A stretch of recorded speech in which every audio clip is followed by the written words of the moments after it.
Okay, it says we're live. Welcome everyone to our weekly news broadcast. I am taking the role of my good friend Peter, who is flying back from Mexico, and he was there for a fintech event with our friends at Fino Vista. So, Peter, safe travels coming back from Mexico. We miss you, but we'll see you back next week here on the news show. Joining me today is our esteemed leader, Bo Bruskern, leader and CEO and co-founder of Fintech Nexus. Bo, how are you? Very well, Todd. Thanks for having me again. Of course, and joining us again, a good friend of Fintech Nexus, Kim Gerhardt. Kim, if you want to give the audience just a quick 30-second reminder of who you are and what your place in fintech is today. Sure. Well, first of all, Todd and Bo, thanks again so much for having me. I love doing these events with all of you. I've been working in consumer finance my entire career, most notably working with a lot of traditional banks, as well as fintech in terms of lending and consumer financial service products. I've been on my own for about 2 years. I'm doing advising in the risk management space, supporting the clients I've had in the past, and I'm also doing consulting work with payments and innovations in payments. And there's always a lot going on, so I'm really thankful for a lot of my clients and the work that I'm doing. And it's great to All be here right. today.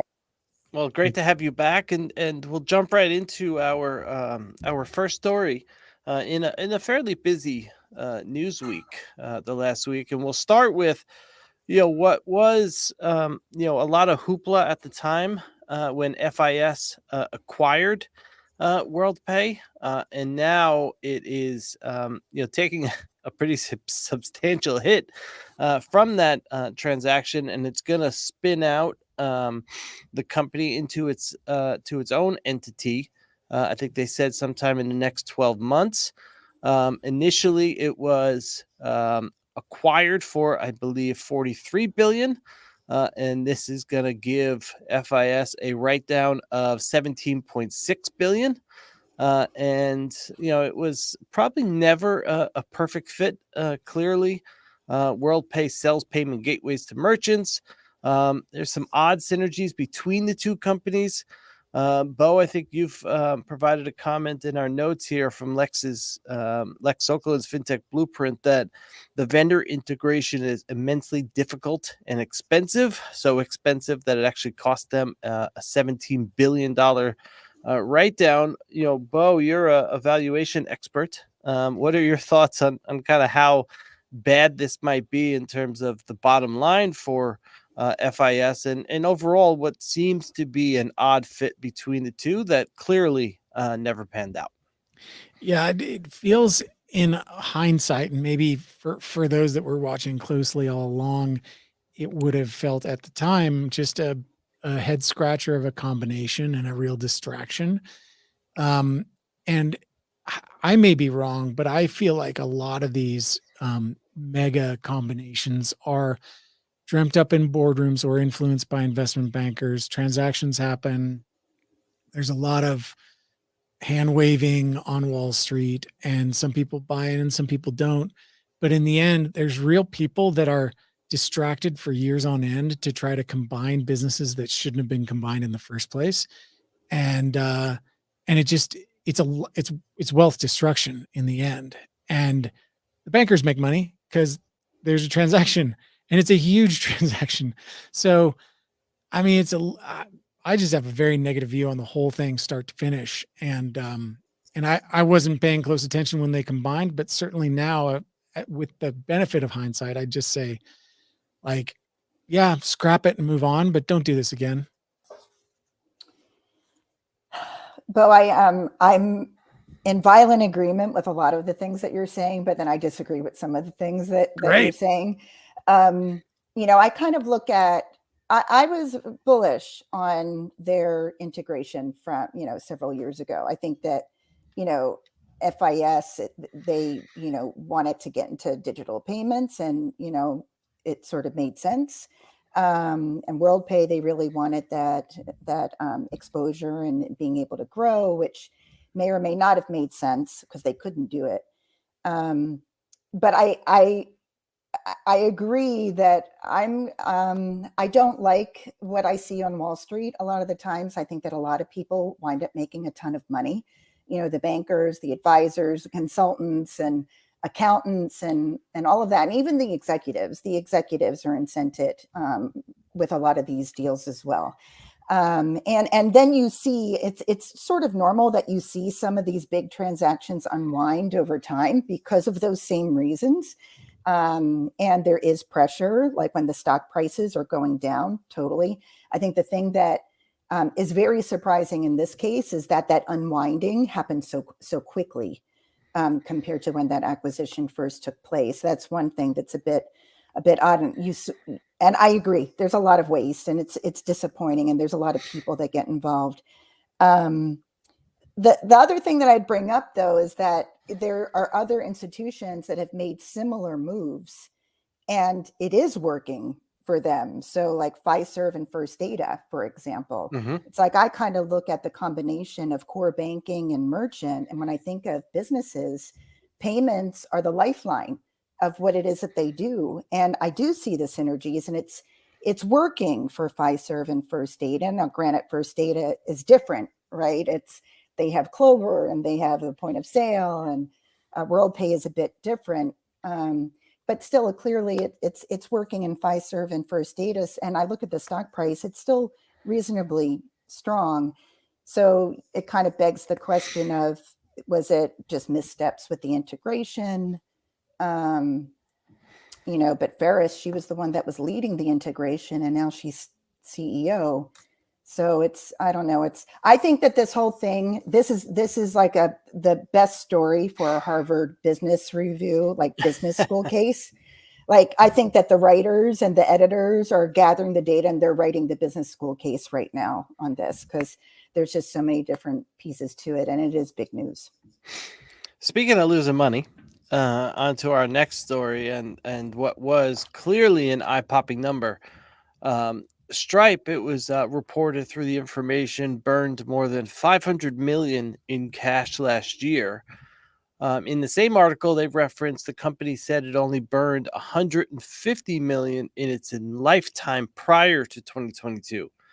A lot of accelerated growth during the pandemic led to not only Stripe, but many other fintechs, and even many in big tech, to overhire during the latter half of the pandemic, with the just outsized growth that they saw during the pandemic, when we all couldn't do anything but make purchases online or do things in a digital sense versus an in-person sense. But even then, some of these numbers just don't seem to fully add up. Net revenue in 2022 only $2.8 billion. They claim they're going to be cash flow positive again soon.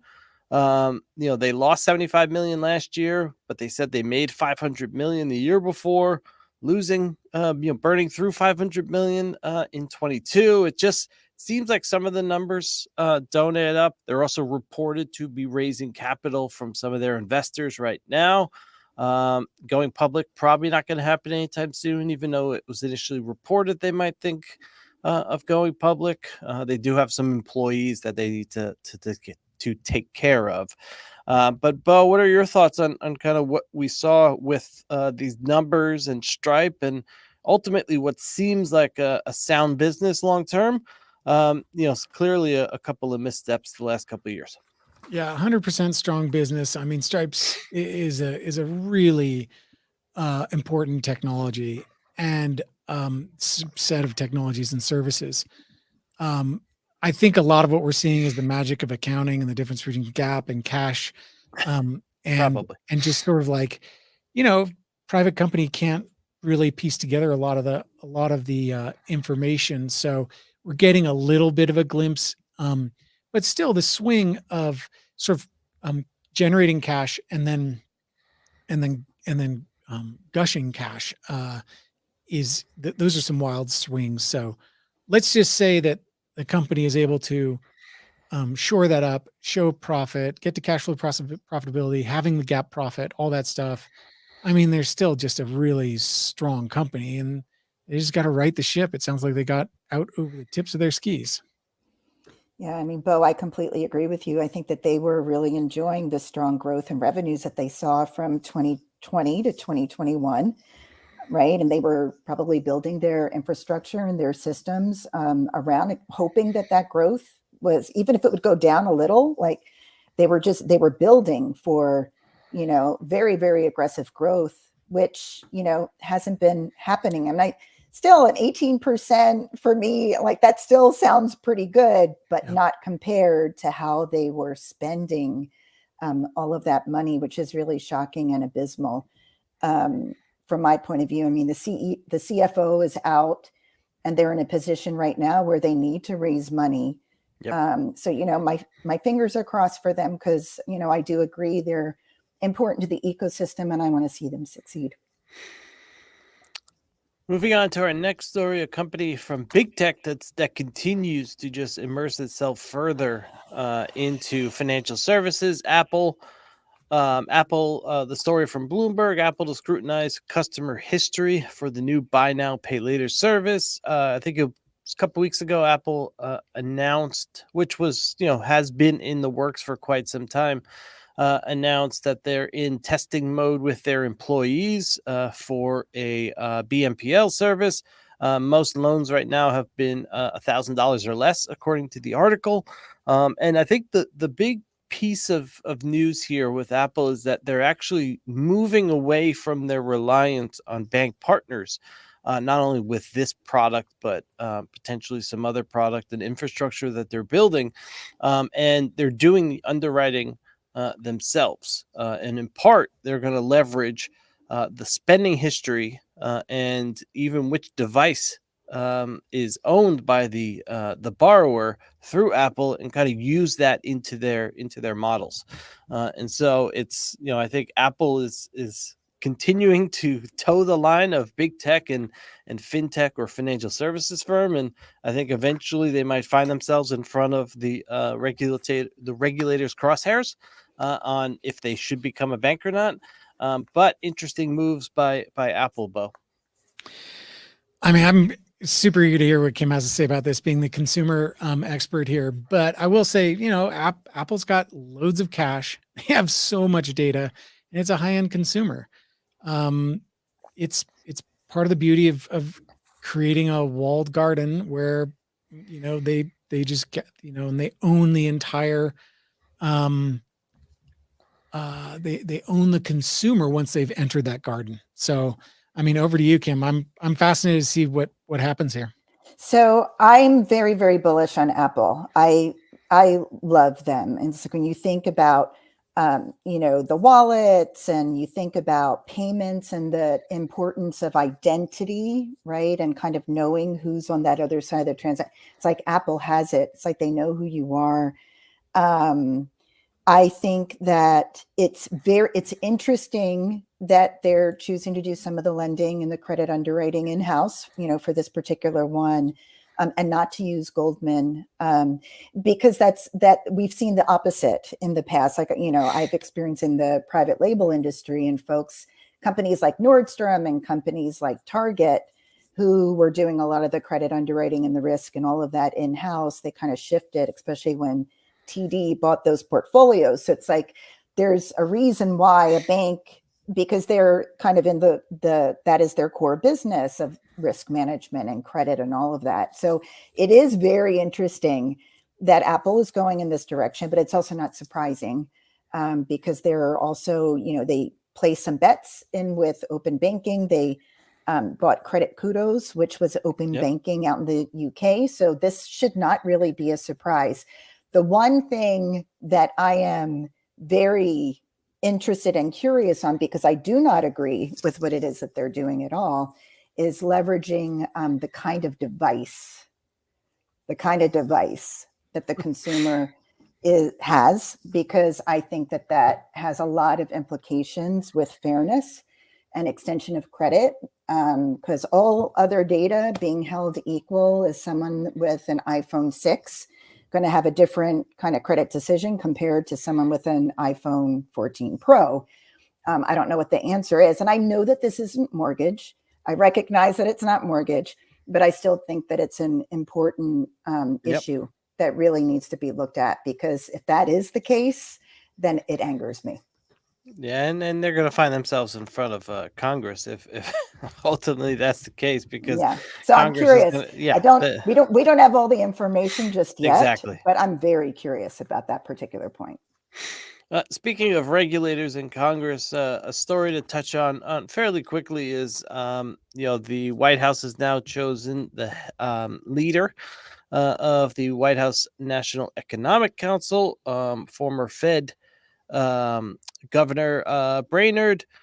She served, I think, in various government roles back to the Clinton administration, seen as a potential successor to Janet Yellen. And really, in terms of policy wise, the biggest implication this could have is on the Fed, because she was viewed as a voice of caution when it came to dealing with inflation and rate rises. So I don't know if you have any additional comments there, but interesting news out of the White House. Yeah, I think that there's going to be some implications with the Fed going forward, because in addition to her stance on trying to cool down the rate hikes, she was very, aggressive in trying to maintain CRA, Community Reinvestment Act. She was enthusiastic with the digital dollar. She was involved in a lot of climate-related financial risks. So when her replacement kind of gets situated, it's going to be interesting to see, who she gets replaced with and how that changes the tone within the Fed. Now, what I think is probably, to me, the most interesting two stories of the week, and probably arguably the most interesting question for the next couple of years, and that relates to crypto and banks. And so we have two stories that we're looking at covering right now. Is one, Penny Crossman, in American Banker, had a piece entitled "The Case for More Crypto-Friendly Banks." Then the Wall Street Journal had a piece that early this morning, banks are breaking up with crypto due to regulatory concerns. And I think both touch on a couple of key themes that I think are important about where crypto might head, and also the over regulatory approach right now through the SEC and others. One, right now, crypto overall has really been concentrated into a small group of banks. The Silvergates of the world that kind of jumped in head first. And many other banks were taking a wait and see, or kind of a slow process with crypto. FTX blew up, and now they've either exited or dropped their positions in crypto a significant amount. Penny wrote the piece saying that was a huge mistake, and in part a regulatory mistake, is how the piece came along, because if there were more banks involved, it would have spread out the risk, and it could have changed the behavior in some of these crypto firms. And yeah, you might have still had the FTX blow up and others because they were ultimately run by con men, but it could have, brought crypto under the regulatory umbrella quicker and really spread them into the banking system, and had a lot of entrepreneurs beginning to change how they operated. Okay, here's our risk policies. Let's change it because we're being embraced by the financial system. And yet that has not happened. The SEC is now just whacking the crypto industry with a baseball bat, and it's a precarious time right now to be in the crypto space. And I'm not sure what the future is today. I think crypto's eventually going to play a big role in the financial system, but I think it could get knocked back 5 years or so. Bo, I know you probably have some strong thoughts on that. I do, and it's hard to parse them in succinctly with such a wide, like such a wide ranging topic of like what role should banks play, and how are the regulators going to facilitate that. I think that I'll just take it from the very high level and go back to what you said, Todd, which is blockchain, crypto, DeFi, Web3 are going to be a very significant part of the financial services of the future. And we can either choose to participate in that or not as Americans. Our government right now is trying its best to not be a leader in that space and to, in fact, get in the way of that. So that being the case, it pushes a lot of the innovation to other shores. I mean, the UK has time and again shown itself to be a great innovator and in financial services, and they will, I anticipate, become very they'll take advantage of this gap in regulatory oversight, where they will be more crypto friendly, and they'll probably birth some really important innovations there. So if all that is true, then we're just playing the role of the spoiled incumbent. We don't, because we're America, we don't have to innovate in the way that other countries do, and therefore we'll fall behind again. And I just don't think it's a service to American entrepreneurs, or for that matter, consumers and investors. Bo, I am not as well versed in this as you are. The points that kind of come to my mind is that it seems like the industry has just been shocked right now, and for those FIs that are eager to get in but have not gotten in, they're definitely in a wait and see mode right now, without a doubt. And some players have actually exited. There was also some points about looking at corporate customers that are involved in the crypto space. And I do like coming from a bank, and it all comes down to risk appetite, to be quite honest, right? So the regulators and the stance with regulators directly impact how a bank or an FI is going to react to certain things. So you think of certain industries like cannabis, certain industries like gambling or adult entertainment, like banks just simply don't want to touch or serve customers that work in those industries, rightly or wrongly. And crypto is kind of part of that now, definitely. And it all comes down to the risk appetite of an institution, and when you're opening up a corporate account, you need to know who your customer is. You need to understand what their business is. Is it a sound business? You need to understand, is there AML implications? So that, I think, all still is very consistent with how things are done.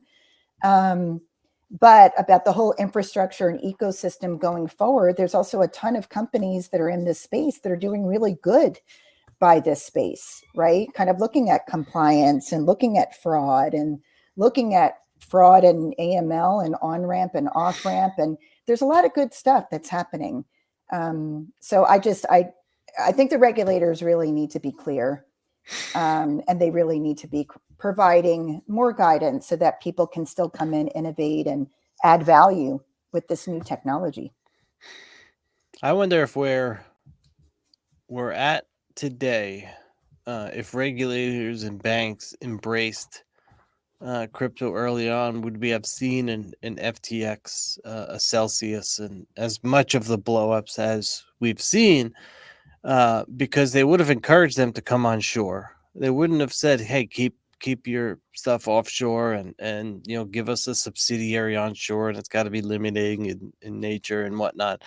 Because the penny piece does kind of touch on that a little bit, is if they did embrace the space early on, there's a possibility that some of the actions that took place maybe never do, because SBF would have been encouraged by banks. Hey, this is how you should deal with custodians. This is how you should be a custodian. This is how you should deal with counterparty risk and everything.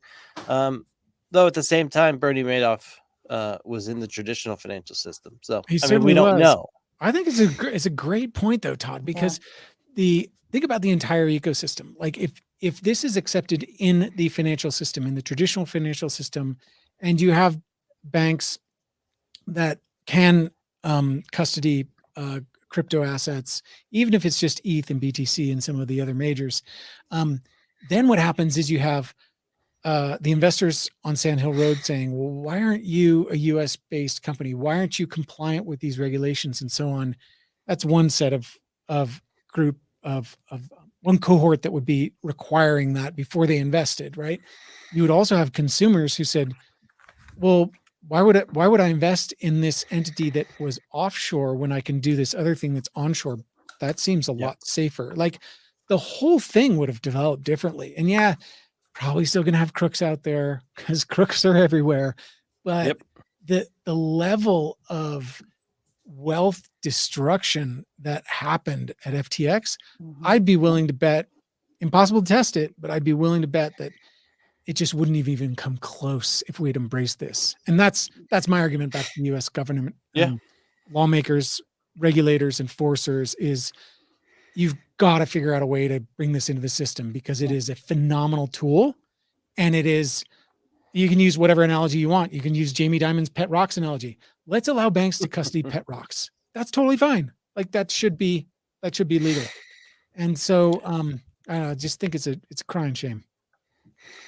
Another friend of ours wrote an article this week, Ron Shevlin, in Forbes, talking about the shift of banking technology to the cloud. There is concern that as more banks move to the cloud, do the major cloud providers, the Amazons, the Googles of the world, concentrate too much power, which also then cascades down to smaller banks who have little negotiating power and kind of are stuck between, as Ron put it, I think a cloud in a hard place instead of a rock in a hard place. But one of the interesting things that he pointed out in the article, I think it was a Fed report that came out, was they didn't really get into the core banking market, which is concentrated in just 3 or 4 companies. I think 3 companies have 90+% of market share there. And ultimately, banks need to move out of their old technology that was built in the 70s to new technology. And there's going to be, stuff along the way that is messy, that is disconnected. But ultimately, they need to move to the cloud, maybe eventually to the blockchain. But they never get to that future state unless they move away from where they are today. So this kind of relates to our previous conversation, but what are your thoughts on kind of where cloud banking is today, and ultimately, is there that much worry in the concentration argument? I think a lot of it comes down to the physical infrastructure of the cloud and sort of the vulnerability points.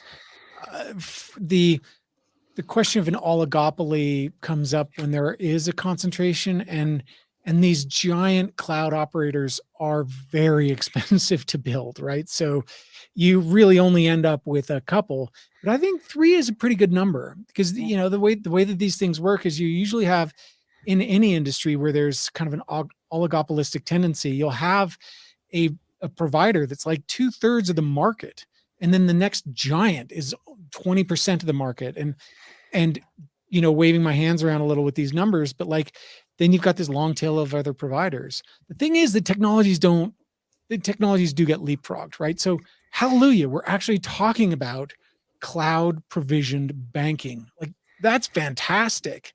And let's hope that really succeeds and that there are a lot of providers out there to challenge these giants. But sooner or later, somebody's going to come out with something better. And it's going to take a long time for the banks to swap out. But when they do, these giants that we were so worried about, like Microsoft back in the 90s or whatever it was, they'll be forced to change. So it's a constantly shifting deck. Government intervention in these things is just boneheaded. And so it is what it is. Yeah, I mean, I think that it's a no-brainer that FIs need to move to the cloud, breaking down those data silos and looking at cloud computing and just thinking about all the efficiencies that can be gained. So it's a no-brainer.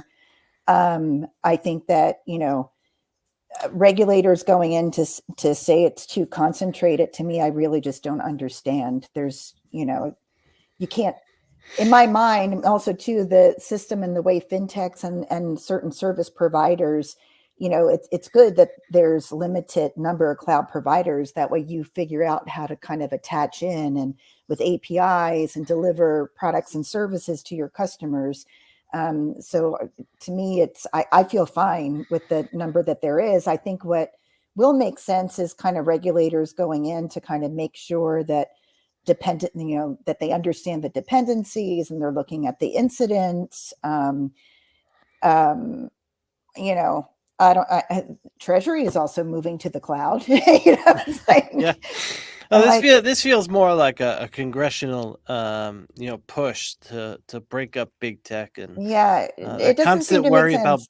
big tech, and ultimately it's I do think that the staffing concerns are real. So it's like the cloud providers, they do need to be providing more information for vendor management approval. And that way FIs can actually go through their risk assessments. That sort of makes sense to me. The staffing potential issues I think are real. But there's also lots of players in the market that are helping organizations move to the cloud and all of that. So I don't That's know. another opportunity in a free market. A Yeah. need like that can be solved by an entrepreneur who Yes. has a clever idea, right? Yes. There you And go. connects I Perfect place to end. Free market and entrepreneur.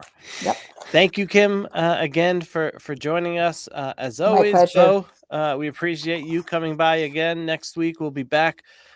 Peter will be back, and we'll be back with another special guest. Before we go, I'd be remiss not to mention, coming up May 10th and 11th in New York City, we have our annual Fintech Nexus USA event. Bigger and better every year. Check out fintechnexus.com for more details. 4,000 plus of your closest fintech friends. Thanks again, Kim and Bo, and thanks again to our audience. Have a good day, Thank you everyone. so much for Thanks, having Tony. me. Thanks, Thank you. Kim. Bye.